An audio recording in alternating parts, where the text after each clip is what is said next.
That curiosity loop is powerful. The evidence was flawless. Every detail aligned. Every timeline matched. Every piece pointed in one direction. It was the kind of case prosecutors dream about. Clean, simple, unquestionable, and yet something felt off. Not wrong, not broken, just too perfect. And that tiny feeling would become the only thing standing between an innocent man and a life-changing sentence. Before the truth unfolds, subscribe to the Unheard Witness, because sometimes the most dangerous cases are the ones that look perfect. The investigation started with a burglary, a high-end home in a quiet neighborhood, no signs of forced entry, no broken window, no damaged locks. Yet valuables were missing, expensive items, jewelry, cash, and a small safe that had been opened without visible damage. The homeowner reported the incident immediately. Officers arrived. They searched the house carefully. Nothing appeared out of place beyond the missing items. The security system logs showed something unusual. The system had been disarmed using the correct code, then rearmed later. No alerts, no forced access. Whoever entered knew exactly what they were doing. The investigation quickly narrowed. Only a few people had access to the code: family members and one employee, a private contractor who had recently worked in the house. He had been inside multiple times. He knew the layout. He had seen the security panel. He had opportunity. The police brought him in for questioning. He denied everything. Said he had completed his work days before the incident. Said he had no reason to return. But the investigation continued. And soon, the evidence began to build. A fingerprint, found on the safe, clear, undeniable, matched directly to him. Then another detail, a partial shoe print near the hallway. The pattern matched shoes he owned. Same brand, same size. The prosecution began assembling the case, because everything was starting to align. Then came the digital evidence. A nearby street camera captured a vehicle passing through the area late at night. The license plate was partially visible, enough to narrow it down. It matched a vehicle registered to him. The timeline fit. The location fit. The access code was used correctly. No signs of struggle, no random damage. It looked like an inside job, and every piece pointed to the same person. The case moved quickly because there was no reason to delay. The evidence looked complete. The defense had little to work with. No strong alibi. No alternative suspect. Just a denial. And in court, denial is not enough. The trial began. The prosecutor presented everything with precision. The fingerprint, the shoe print, the vehicle, the security system logs. Each piece reinforced the next. A perfect chain. The jury followed easily, because the story made sense. Too much sense. The defense attorney watched quietly, because something about the case felt different. Not weak, but unnatural. As if the pieces had been arranged too neatly. The homeowner testified, described the missing items, the timeline of the night, the use of the security system. Everything matched the evidence. Nothing felt inconsistent. Then the forensic expert took the stand, explained the fingerprint, its location on the safe, its clarity, its certainty.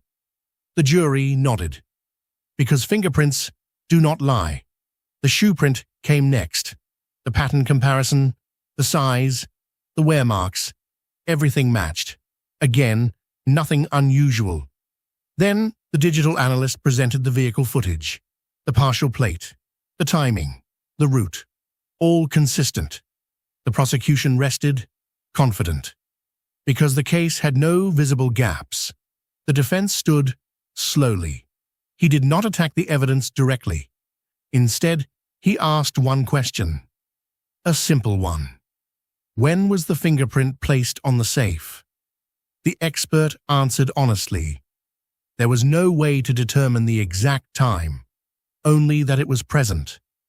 The defense nodded, then asked if the contractor had ever worked near the safe. The homeowner confirmed.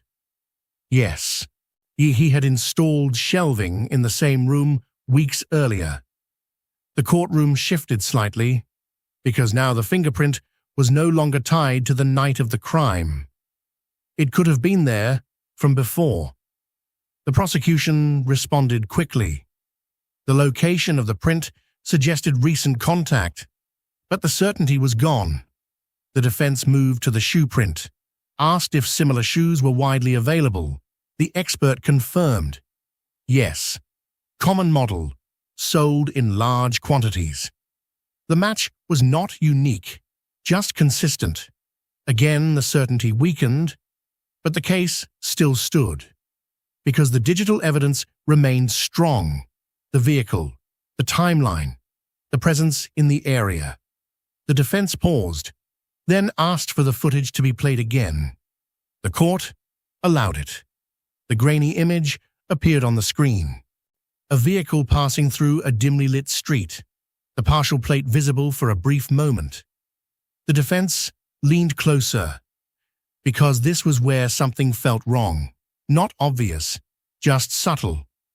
He asked the court to zoom in on the timestamp. The numbers appeared clearly. Late night, matching the timeline.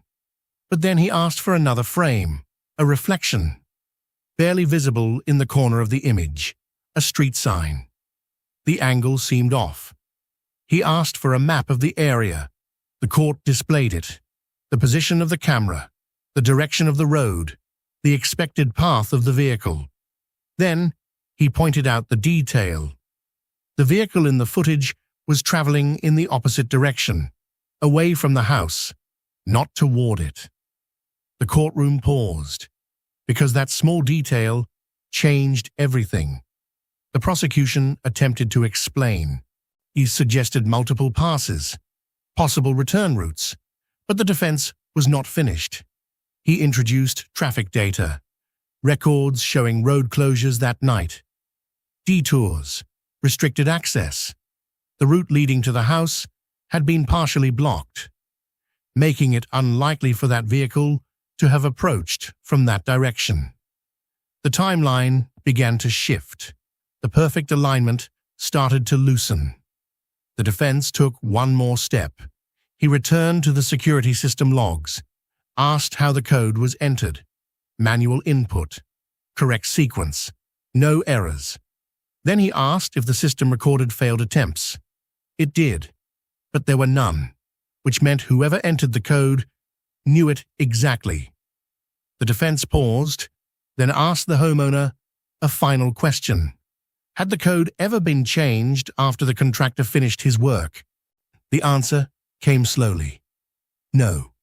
The courtroom fell silent, because now the possibility was clear. The code had remained the same, accessible, memorized, not exclusive. The defense stepped back, because the perfect case was no longer perfect. Each piece still existed, but no longer pointed to a single conclusion.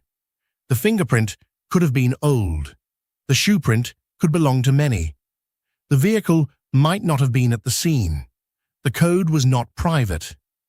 And suddenly, what once looked flawless began to unravel. The jury looked at the evidence again, but this time differently. Not as a perfect story, but as separate pieces, pieces that no longer fit together as cleanly as before. The man on trial remained still, watching, waiting, as the weight of certainty slowly lifted. Because in the end, and it was not a missing piece that changed everything, it was the feeling that something did not belong. The evidence looked perfect, but something fell off, and that was enough to make the truth impossible to ignore.